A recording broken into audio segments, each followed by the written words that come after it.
Hello, everyone. Welcome to today's webinar, Mold Prevention, Detection, and Response.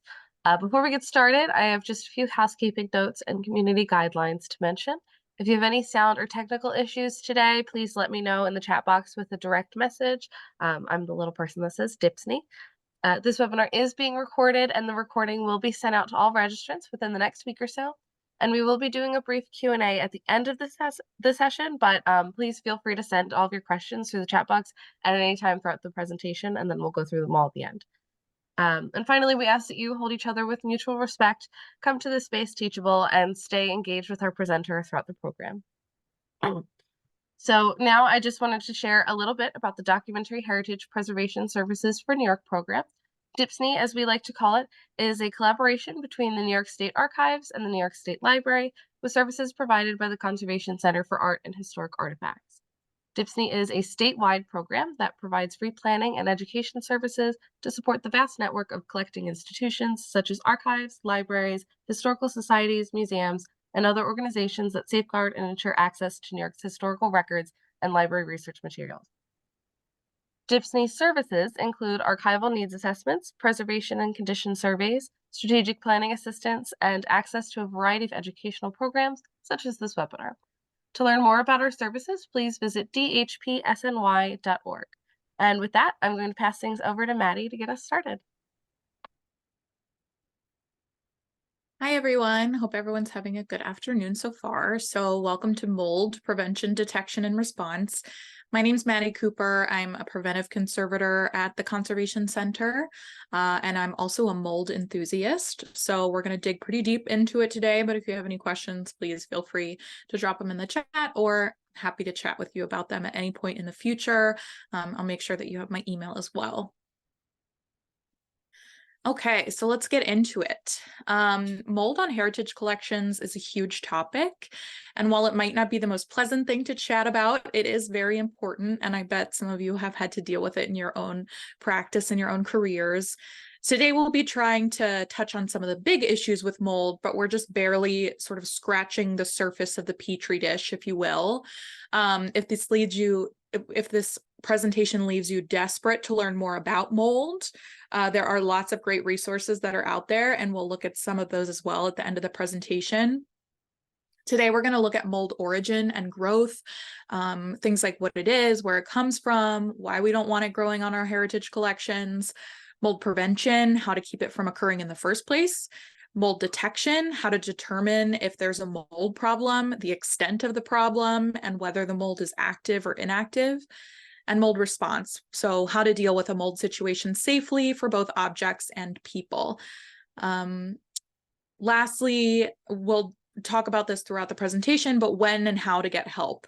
There are definitely situations when you're dealing with mold where an infestation might get out of hand, and you definitely want to call in an expert, maybe a mitigation firm or even a conservator, and we'll talk a little bit about how to know when to bring in someone else to back you up.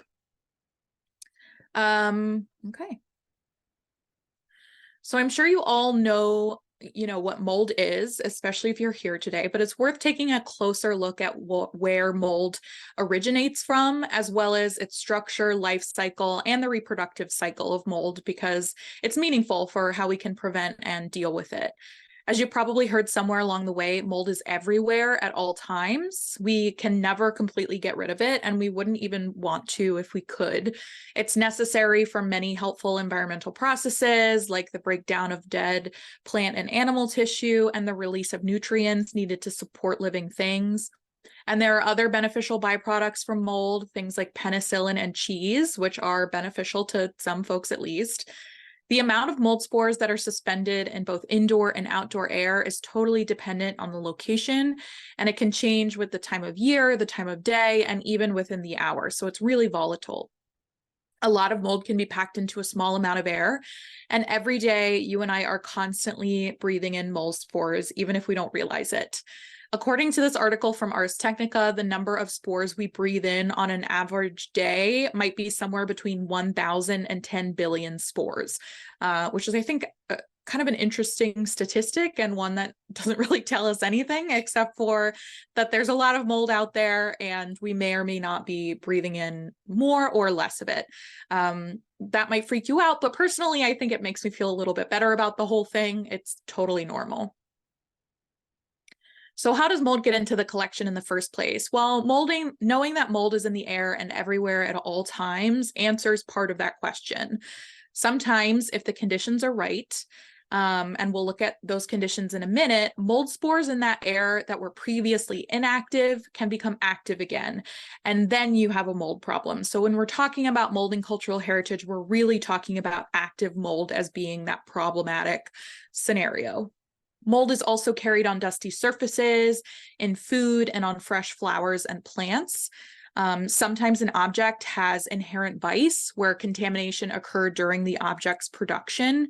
For example, a piece of paper, mold spores could have gotten introduced to the paper pulp during creation. So it may not have anything to do with your care or the time that it's been, in your collection, but it could have been introduced into that paper from the very beginning. An object may have been contaminated during use. For example, something that was stored outside or stored improperly for some period of time. And mold can sometimes be brought into a collection from an object that's on loan or being donated or considered for donation. If a moldy book, for example, is brought in from outside and the conditions are right, the mold spores can begin germinating and can spread throughout the rest of the collection. Most of the mold that grows on the surfaces of collection objects are called conedial fungi. These images here show the structure, and the word conodium comes from the ancient Greek word for dust, so you can kind of start to make the connection there. The most successful of the conedial fungi come from the order Eurotialis. They're commonly found on archival, library, and museum collections, and they're also food contaminants. This order also produces antibiotics like penicillin, which is used to treat a variety of infections, as well as the immunosuppressant cyclosporine, which is often prescribed to organ transplant recipients and also folks with autoimmune diseases. So, there are good and bad aspects to this family of molds. There are other commonplace products that come from this mold as well. So while we don't want these little darlings near our food or our collections, they do have a good place in the world. Mold reproduction is really complex and it can totally depending on the species. So we're just briefly going to kind of generally talk about the way that conodial fungi reproduces. A conedium germinates and produces a vegetative state in which hundreds of new conedia are produced. And then conedia land on a surface in ideal conditions, like in a human area or in organic materia. The conodia germinate and form a tube that develops into hyphae, which is like a fuzzy thread-like tube. Eventually, a mycelium forms, which is a group of hyphae that branch out from a central point, and that's what gives mold its spotty appearance. The hyphae then secrete enzymes that digest proteins, carbohydrates, and fats from the host material, and then also water, either from the material or from the air, into amino acids that support the production of more conodia, which sort of start the cycle all over again. And this is a very simplified explanation. If you want to dig deeper into the world of fungal reproduction, I definitely recommend the book Fungal Facts, Solving Fungal Problems in Heritage Collections by Mary Lou Florian. It's a super resource. We went through the reproductive cycle. I don't expect anyone to remember this or sort of retain any of this information. The reason why I like to talk about it in these presentations is because the way that the structure reproduces and integrates into the surface of the thing that the mold is on is meaningful to us when we're trying to identify mold. So one of the things that you're going to hear me say a couple of times is that when you're looking for mold, you're really looking for like a pinpoint center and then finger-like hyphae coming out from the center of that pinpoint. And that's how you can tell the difference between mold and dust, or mold and, fatty bloom, which we're going to talk about a little bit later. So it sort of helps to create the connection that this is how this mold grows. And so this is what we need to be looking for when we're trying to determine whether or not something actually is mold. One of the reasons that mold growth is such a concern in collections is that mold are attracted to many of the materials that make up the materials in our collections. Essentially, we have a lot of fuel for the mold fire when we're talking about cultural heritage collections. Mold are attracted to things like starches, which are found in adhesives, sizing, and cloth. They're attracted to proteins like leather, parchment, gelatin, animal glues, photographic emulsions. Those are all proteinaceous. And they're also attracted to cellulose, which is part of wood. So think furniture, objects, and frames, as well as paper and books. And mold also grows on some of the everyday debris which exists in any collection, which includes skin cells, clothing fibers, external dirt, oily secretions, even fingerprints, and industrial pollutants. Remember that dust can be made up of some of the same things like skin cells and hair and dirt and other pollutants, which makes dust a really good food source for mold. Mold causes harm to collections by landing on a material and then beginning to digest that material, digest components of that material. And mold secretes enzymes in order to break down the material into simpler substances, which can then be absorbed by the hyphae. Growth can even occur down into the substrate, and the resulting degradation weakens materials, which makes them susceptible to further damage and also means that they can absorb more water more quickly, which contributes to more trouble, including more mold. So it's really a kind of a cyclical process here. Some molds contain colored substances that cause staining that becomes permanent or is very difficult to remove, even after the mold itself is removed from the object. The color of the powdery stuff, the conodia, does not usually cause staining. It's mostly the pigments that are excreted by the hyphae that penetrate the surface of heritage objects and cause the discoloration. So it's the process of the mold breaking down that material and turning it into a food source that results in that staining, and that's what's so difficult to get out. Mold also sort of becomes part of the collection material once it develops. It can grow inside, between, and wrapped around fibers in textiles and in paper, and this can be a major problem. So when we're surface cleaning, we can only go so far. There will always be some mold deeply embedded in any porous material. And we talked about inherent vice earlier. Sometimes the mold is just in the material, and surface cleaning can actually make things worse by embedding things even deeper and spreading things around. So we definitely want to avoid that when undertaking any attempt to clean mold off of a surface. Even if things look clean, they might still have spores. So mold will always be in our collections because it's on us and it's around us all the time, but we can focus on preventing the mold spores that are floating all around in the air by preventing them from becoming active. That's what we really want to focus on. Mold is going to be there no matter what. We're trying to prevent the activation of mold, which is when mold turns into that reproductive state and starts reproducing and digesting collections and moving from one collection object to the next. And in order to know how to control the activation and the growth of mold, we have to know what it likes, what conditions make it so that it can become active. And the two most important factors are moisture and an organic substrate. In addition to those, though, temperature, air circulation, pH, and light also play a part in mold activation, and we'll go through each of these and talk about how they affect mold growth. The availability of moisture is incredibly important for mold. Often when we talk about moisture levels in collections, we think about relative humidity, which makes sense. More moisture in the atmosphere means better conditions for mold. Atmospheric moisture isn't the only factor, though. The moisture content of the substrate itself is also a factor in mold growth. And that's why you might see mold growth in conditions that you wouldn't expect to, and why you may see mold growth on some objects and not others that are stored in the same conditions. We can't control the moisture content of the objects themselves. What we can control is the atmospheric relative humidity. So the million-dollar question that I always get is, at what relative humidity will we start to see mold growth? Well, scientifically, we know that the fungal DNA helix collapses at 55% relative humidity. So a very conservative limit for no mold ever at any temperature would be about 60%. Practically, though, mold doesn't really seem to become a major issue in homes and collections until you hit around 70% relative humidity. Mold growth with high relative humidity also requires time. So with sustained humidity levels around 70%, you might see mold growth in less than a summer season, whereas you may see growth in less than a week with 85%. This figure is from the American Society for Heating, Refrigeration, and Air Conditioning, and it shows that the higher the relative humidity, the shorter amount of time you have until you see mold growth. When I talk about this, I often get people saying, that's fine and great, but I need a number to give my facilities department. What should our max relative humidity be?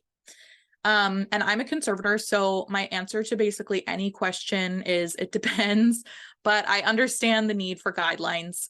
So I like to say that you don't need to worry until you start seeing sustained relative humidity levels above 65%.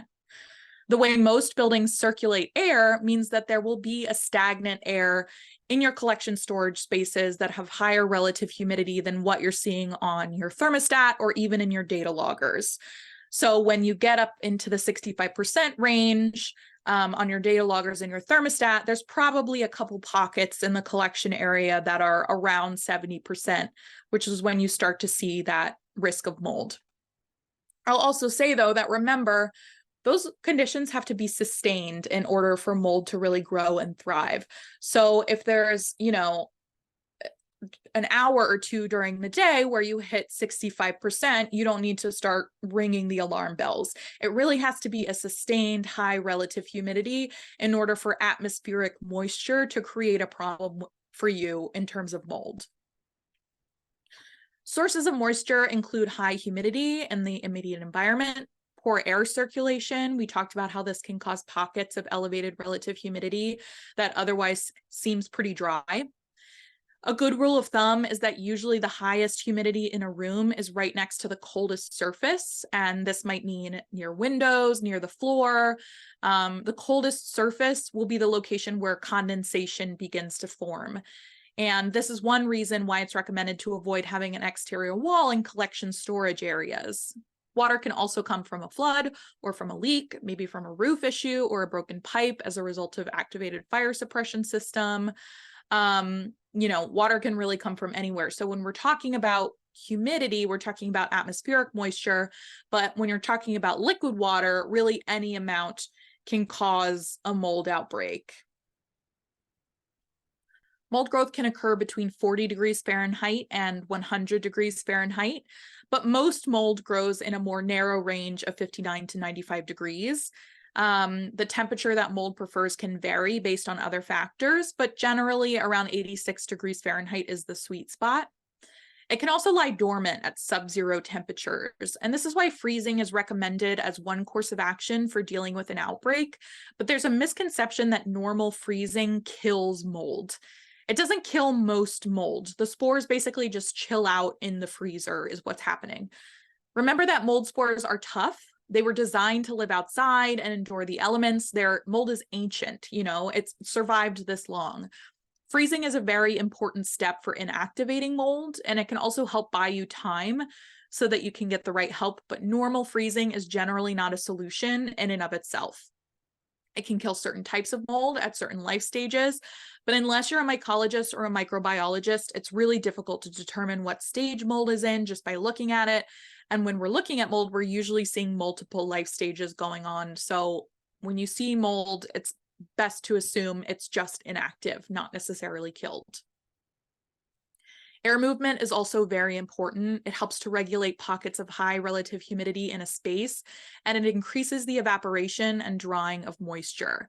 Good ventilation and air circulation can mean the difference between a mold bloom occurring on an object or not. And people really sleep on air circulation. Sometimes I get, calls where people are really worried about the relative humidity in their storage space during the summer. Our HVAC system just isn't able to keep up, and the portable dehumidifiers aren't doing enough. I always recommend introducing a couple fans, introducing more air circulation, because it really, really does help with preventing a mold outbreak. A pH of 6 is optimum for most of the mold species that we deal with collections. A pH of 7 is neutral, just to give you some context. So that means that mold prefer a substrate that are just a little bit acidic, just slightly acidic. And here again, inherent vice can come into play. Slight acidity is sometimes we can't avoid it in our materials. For example, paper produced in recent centuries made of wood is often slightly acidic, and leather also prefers slightly acidic conditions. So unfortunately, if the object itself is slightly acidic, there isn't much we can do except for trying to control the environment as much as possible. But we can also make sure that we're using high quality storage materials that are acid-free and lignin-free, and in some cases buffered with an alkaline reserve to prevent mold growth. Mold gains the nutrients it needs to grow and thrive from the substrates it lands on. Remember that it produces enzymes that break down materials to obtain nutrients like carbon, hydrogen, oxygen, nitrogen, and so on and so forth. And this is the process that weakens and damages the surface of collection materials. And an especially rich source of nutrients can compensate for other factors that minimize growth, like a harsher environment. And again, this is not something that we can really control when we're talking about collections. Some materials are unfortunately just extra tasty and nutritious for mold. Dust is also very nutritious for mold, so housekeeping is extremely important.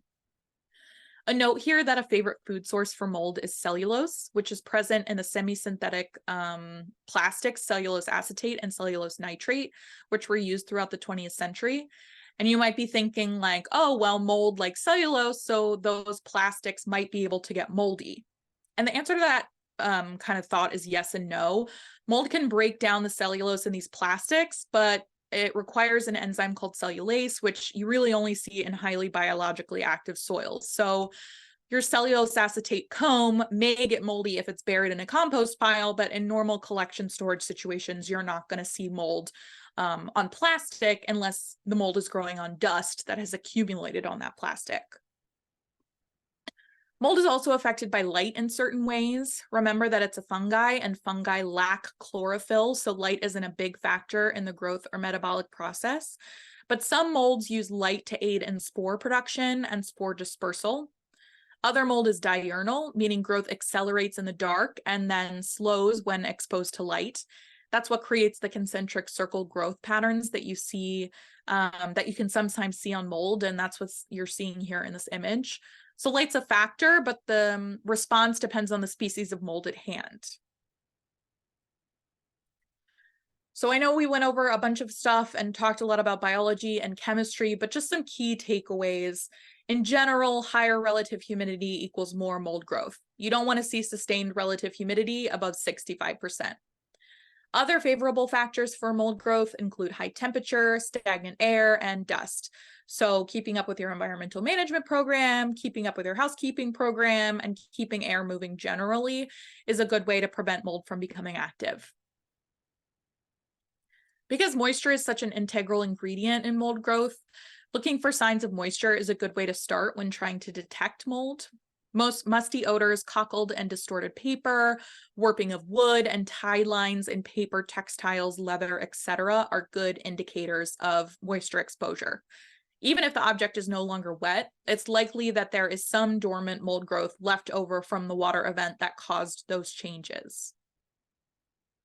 Active mold is the stuff that we really worry about, and materials with a mold infestation can't be properly cleaned without first making the mold inactive.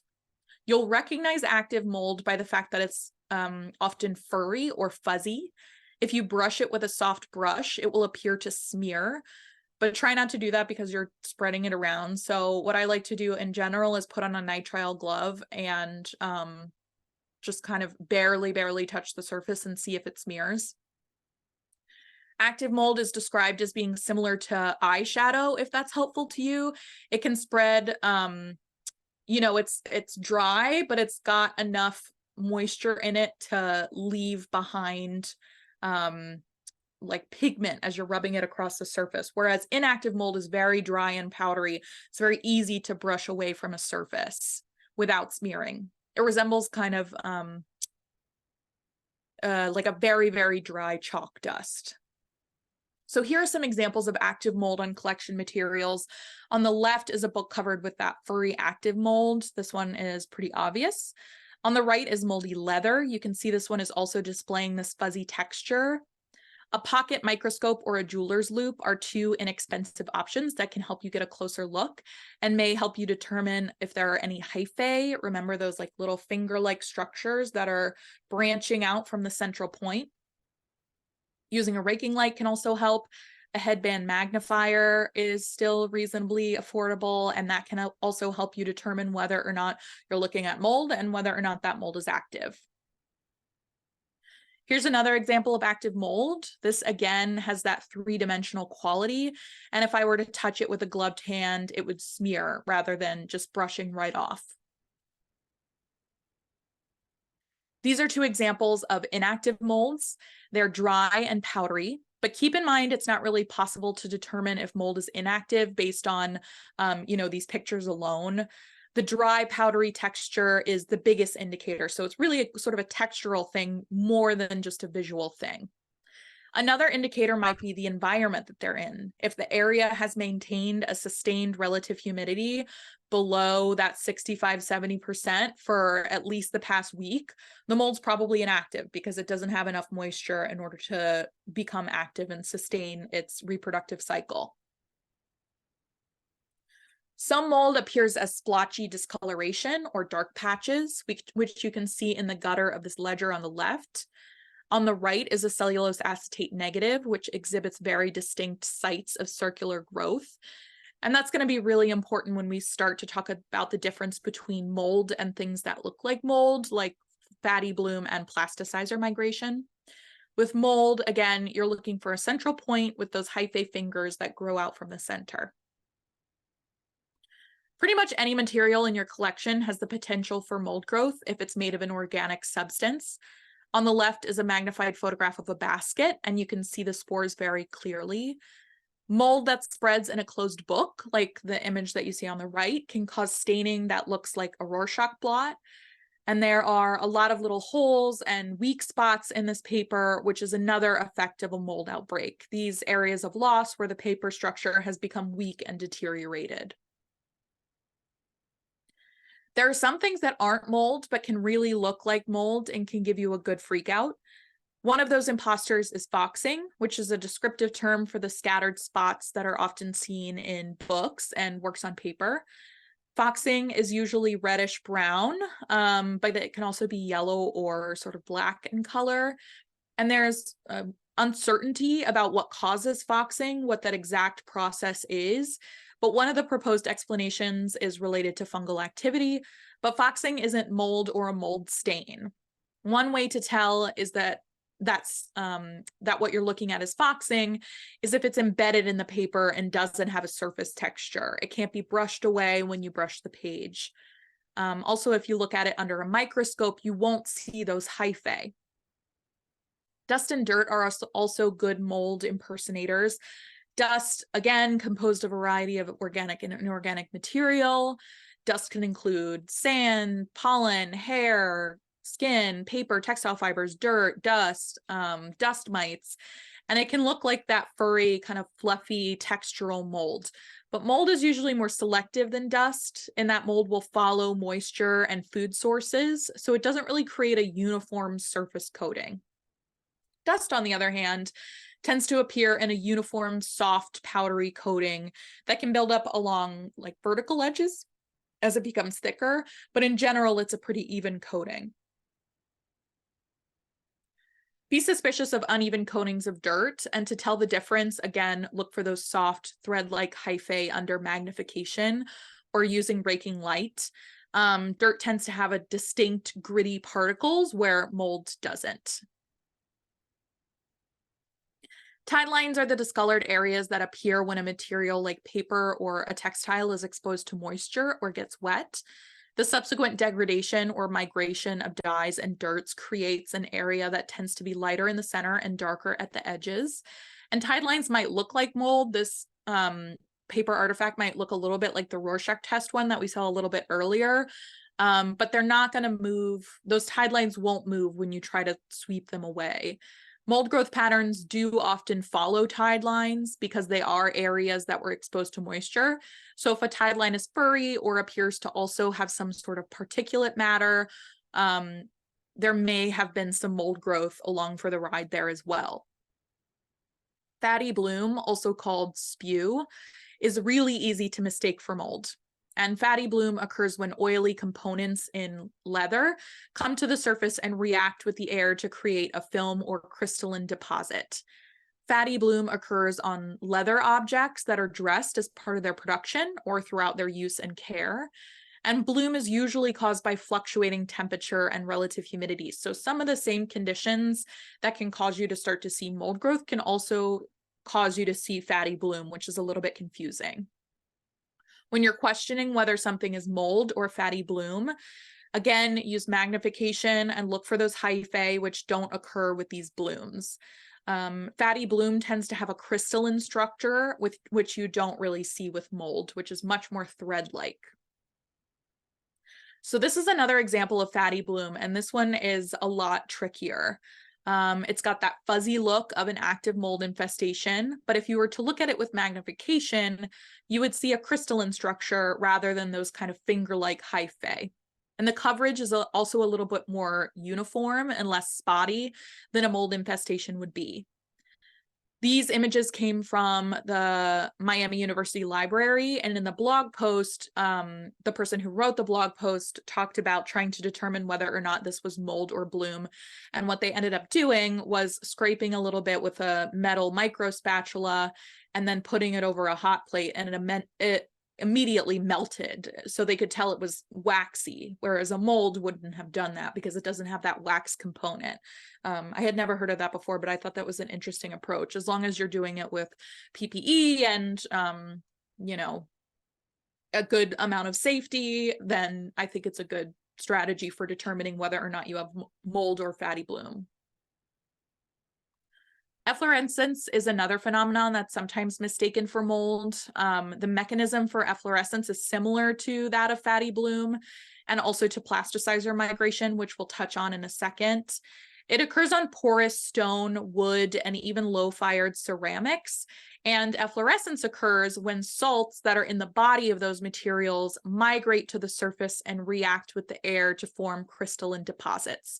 This is a common issue with archaeological objects, which, when they're buried, absorb a lot of salts, but it can also happen for any number of reasons.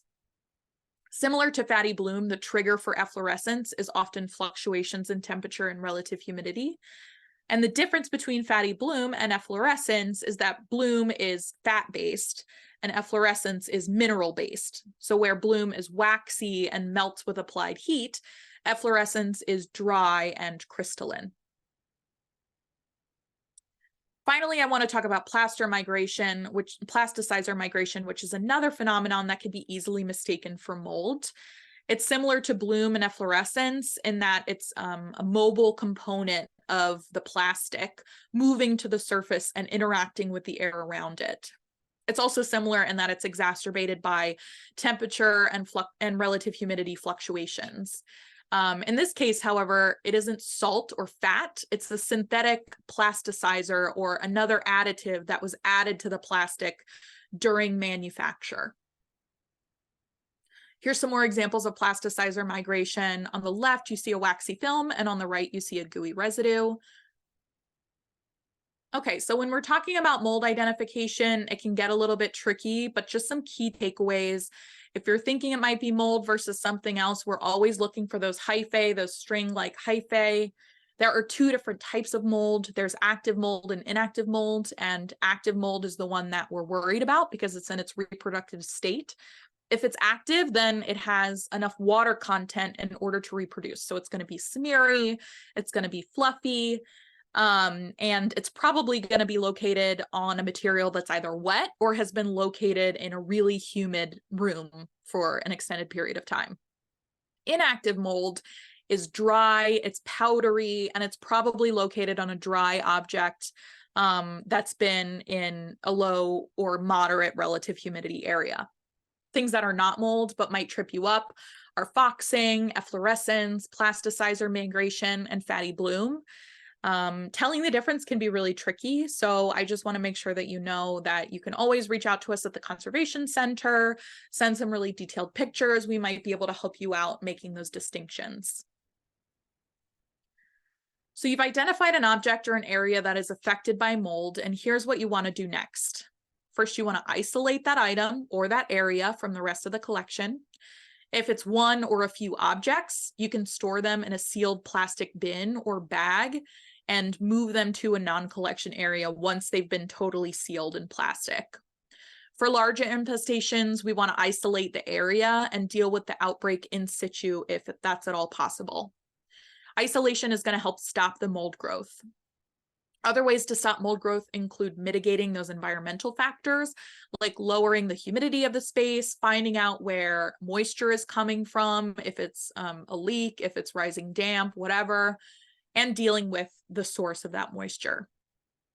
And next, we need to inactivate the mold, and we're going to talk about some ways to do that. And then once mold is inactive, those spores should be removed. And finally, we want to work to prevent reinfestation. I'm going to start to sound like a broken record with this one, but there are many situations with mold where you need to get an outsider involved. And really, this is anything bigger than a small outbreak. You know, when you start to see mold that is on your walls, in your carpets, even if it gets into your HVAC system, that can be a really dangerous situation. And it's good to bring in a contractor that specializes specifically in mold remediation. They're trained to have equipment, knowledge, and experience to deal with what can be very, very dangerous situations. Severely damaged items, pieces that are delicate, rare, or valuable, and certain types of material should usually go to a conservator. If you're dealing with a mold outbreak and you have a question about, you know, an already very vulnerable object, I definitely recommend reaching out to a conservator and asking their advice. Finally, if you're overwhelmed and just don't have the staff or institutional resources to deal with a mold outbreak, getting contractors on site will help to manage the situation. Once you've determined that you do in fact have a mold outbreak, an active mold outbreak, the response and recovery process should start as soon as possible, but only after you've made sure that health and safety procedures are in place and followed carefully.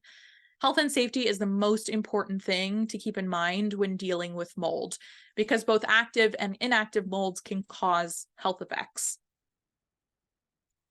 The Environmental Protection Agency recommends levels of protection based on the size of the mold outbreak, essentially small, medium, and large outbreaks, but when in doubt, use more protection rather than less. I think we're all pretty familiar with N95 respirators at this point, but also things like gloves, goggles, eye protection, disposable aprons or ponchos, or even Tyvek suits if you're dealing with kind of a larger outbreak. The first thing you want to do upon discovering active mold after you've procured your PPE is to isolate the affected materials or that area. And this prevents the spread of mold to other parts of the collection. In a smaller outbreak, like if it's just one or two items that you've noticed, you can put them in plastic bags or a plastic bin, seal them, and transfer them to a treatment area that has a lower relative humidity, and that's easier to control. If it's a larger outbreak, you want to try to avoid moving affected materials out of the area and treat in situ if possible to prevent spreading. Of course, if it's a very large outbreak, your best course of action, again, is to quarantine the area and get professional help. So that means closing doors, hanging plastic sheeting, and reducing air circulation from the affected area to avoid spread to other parts of the building. Once the affected area or those objects are isolated, and ideally simultaneous to those steps, you should be identifying the source of moisture that's supporting the outbreak. This could be a source of liquid water, like a leak or a flood. It could also be high relative humidity or a microclimate. Whatever the source of moisture is, you want to identify it and correct it as soon as you can. In a water emergency, you have roughly 24 to 48 hours before mold starts to grow. So we really have to move pretty quickly here. The next step is inactivating the mold. You do not want to try to deal with, clean, remove active mold because it will likely end up embedding it deeper into the item and spreading active mold spores to other areas. Once mold is inactive, you can begin the process of cleaning, which we'll talk about in a little bit. The site of the outbreak must also be thoroughly cleaned. So surfaces, floors, any area that you suspect has come into contact with something that's moldy has to be cleaned as well. Stabilizing and cleaning moldy materials is only half the battle, because if you return them back to an environment conducive to mold growth, you end up quickly back in the same situation. So you really have to address the issues that are causing that initial mold outbreak. And there are several ways to inactivate mold. Dehumidification is the preferred method of mold inactivation because it's simple and effective. It requires removing any standing water from the space and maintaining a relative humidity below 70% until mold becomes inactivated. Ideally, you're looking for relative humidity levels around 50%. You can achieve dehumidification in a couple of ways. If just a few items are affected, you can move them to a treatment space with a lower relative humidity. If it's a larger area, you can dehumidify in situ. You can bring in portable dehumidifiers. In this case, automatically draining dehumidifiers are preferred. If you must use a dehumidifier with a tank that has to be emptied, it's good practice to make sure to schedule that emptying of the tank into your response, because letting a portable dehumidifier cycle on and off as it fills up can cause fluctuations that can also lead to the spread of mold and just doesn't work for inactivation.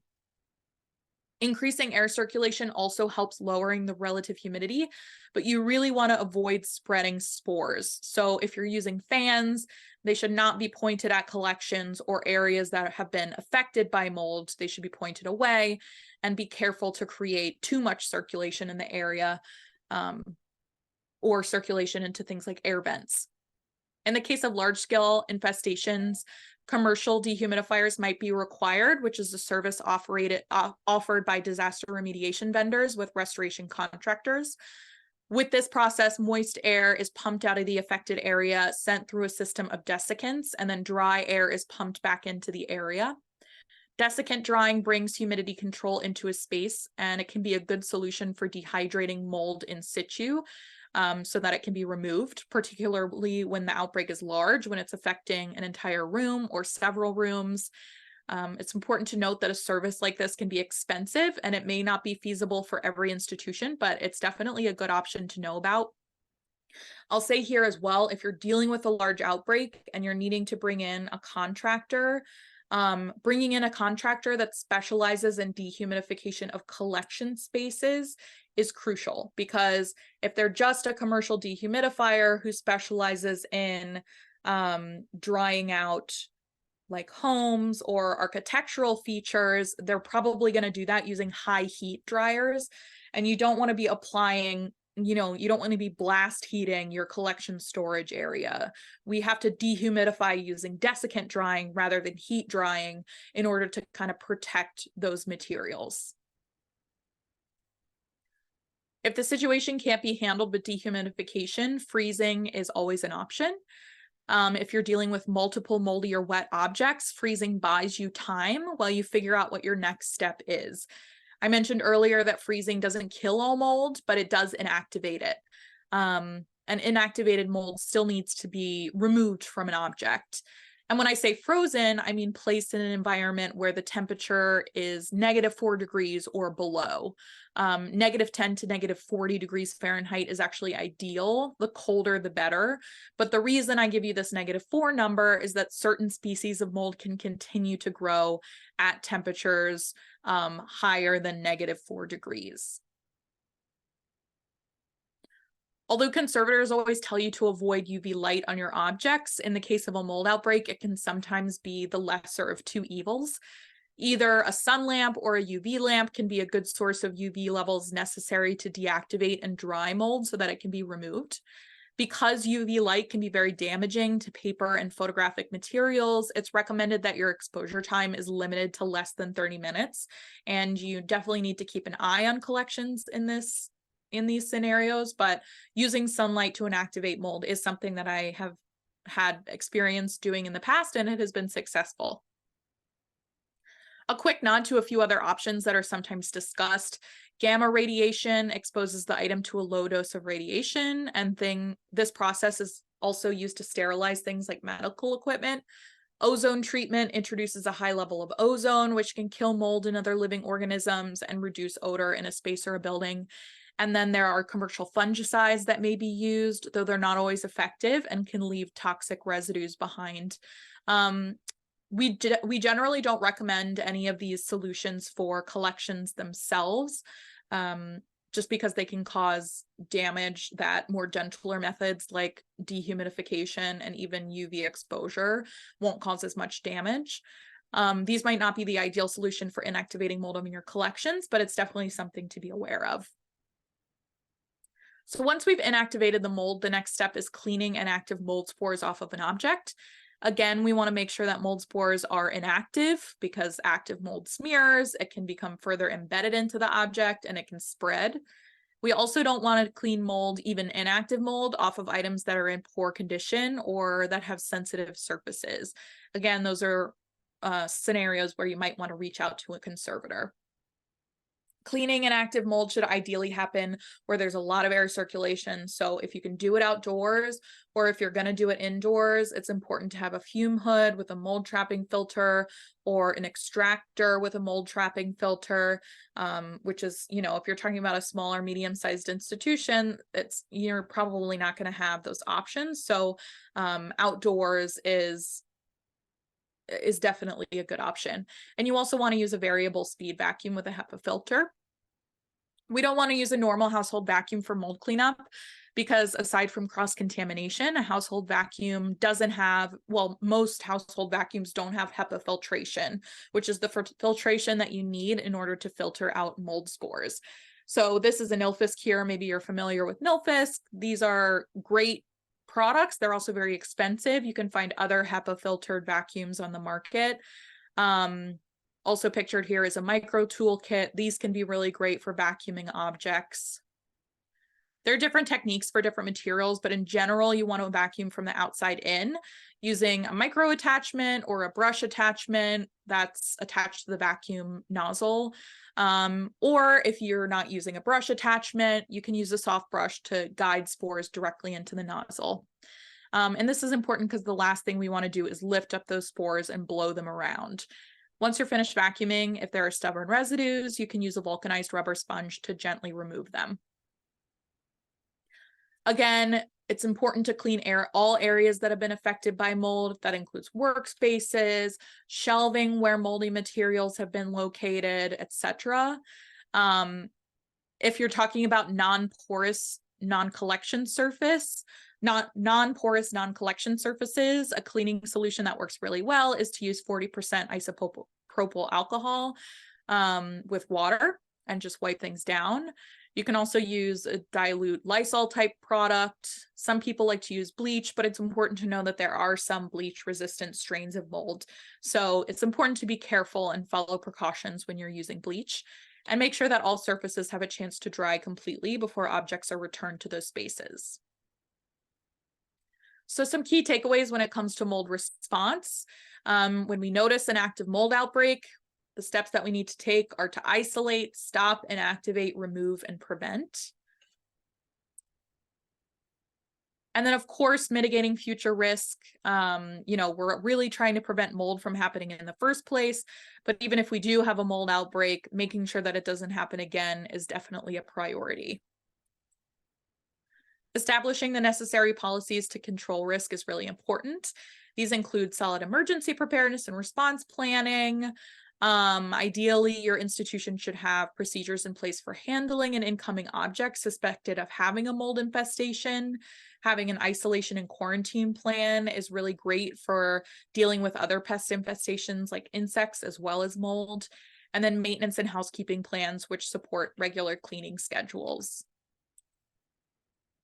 Regular inspection and cleaning of the HVAC system, including changing filters, regular maintenance, and walkthrough of collection spaces. Always good practice to keep an eye on trouble areas and ensure good air circulation throughout the building.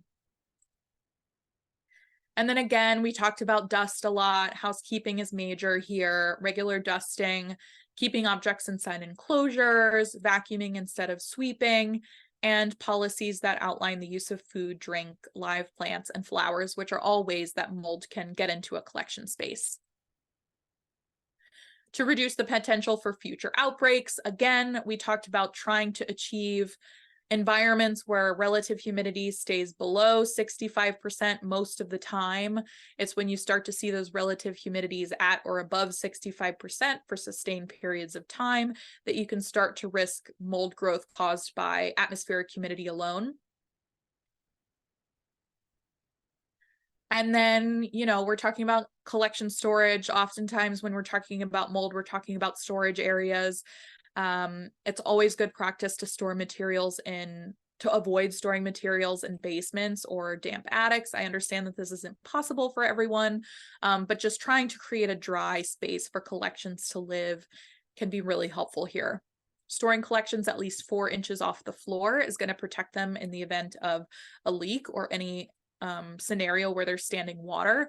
Avoiding storage areas where there have been past leaks or poorly insulated exterior walls, and making sure that you're trying as much as possible to have airflow throughout the space by using open units to prevent the formation of air pockets.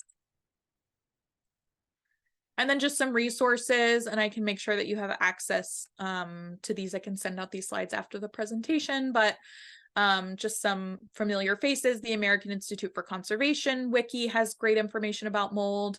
CCAHA has several technical leaflets about mold. So does the Canadian Conservation Institute. I really like these resources from the Canadian Conservation Consortium. They have something called a mold remediation decision tree, which helps you decide whether or not your scenario requires outside help. There's also a risk diagram and thresholds of cleanliness. And then obviously the Center for Disease Control's Guide to Mold, EPA, a couple books that I really love that if you're really interested in mold and heritage collections, Mary Lou Florian is the author that you're gonna wanna dig into there. And then, yeah, that's it for now. Here's my email address. I can also throw that in the chat. And at this point, we can take any questions. So we did get one question in the chat during the presentation that we can start off with. And Great. that is, what is the best tool to test relative humidity for institutions on a budget? That is a good question. Here, just dropping my email in there so that you have it. That's a great question. So it can be as simple or as involved as it needs to be. So if we're starting with simple, having not a data logger, but just a thermometer, hygrometer that reads out the temperature and relative humidity, having that in your collection space. And then every time you go in there, just keeping an eye on it and making sure you're not seeing several days where the relative humidity is 65% or above. If you're trying to go a step above that, there's something called a sling psychrometer, which is sort of an old-fashioned way to measure relative humidity. Those are relatively inexpensive, and it's I wish I have one that's like sort of off camera. I wish I could show it to you. But they're, I think they're around $100, and you basically like whip them around and they can read the relative humidity, which is something that you would have to do every day. And then in terms of low-cost data loggers, there are a couple really good ones on the market, actually, because of the coronavirus pandemic and the ubiquity of those vaccines that had to be maintained at specific temperatures. I feel like the data logger market has gotten a lot more diverse and maybe prices have gone down a little bit. You don't need to have a super accurate data logger. There's a bunch that are on the market that are around the $7,100 range, and maybe they don't have amazing memory, but they are data loggers that collect relative humidity and temperature, and you can use them to keep an eye on your relative humidity and temperature, and they totally work. I think we have a technical leaflet on the Conservation Center website that's like choosing environmental data loggers, and that has more information about accuracy and price and things like that. I see another question. Do you have any advice on how to pick a freezer for collections? Will any freezer that goes below -4 degrees do? That's a great question. There are a couple of resources that I would point you to. There is a National Park Service conservagram that has a lot of information about choosing a freezer. And I'm trying to think of what else. When you're looking for a freezer, commercial freezers work great, either chest freezers or upright freezers. What you're looking for when you're looking for a freezer is, yeah, definitely how cold it can get, which will be in the technical information. And then also a lot of freezers have, well, for a while we were recommending in the world of conservation that you get a freezer that does not have an auto defrost cycle. That has become almost impossible. So many almost every freezer now has an auto defrost cycle. So what we're recommending instead is that you work really hard to wrap items before putting them into the freezer, so that if any frost forms, it's forming on the plastic packaging that things are wrapped in. And so if you are looking for resources on how to pack things in a freezer, I would recommend Googling things like vapor-proof packaging for freezing collection objects, things like that.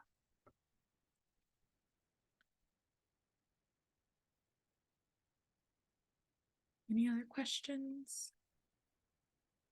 I know that was so much information. I'm a mold lover, so I like to pack a lot of information into the mold presentation.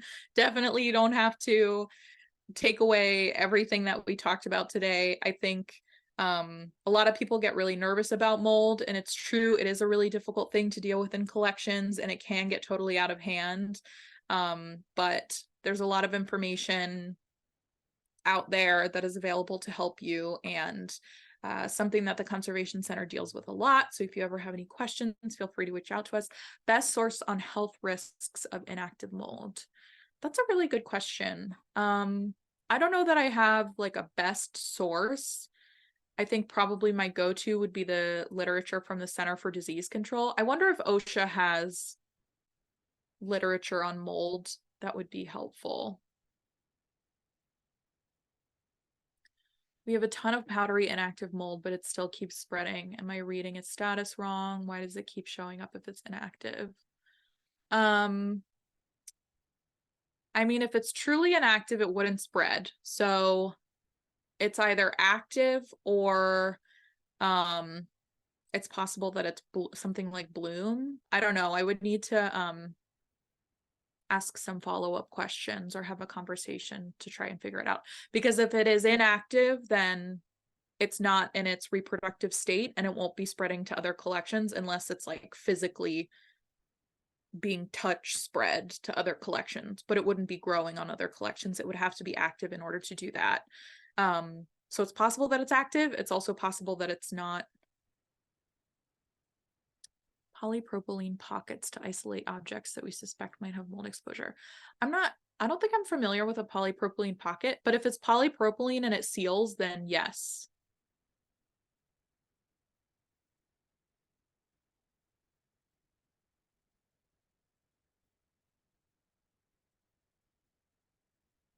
Awesome.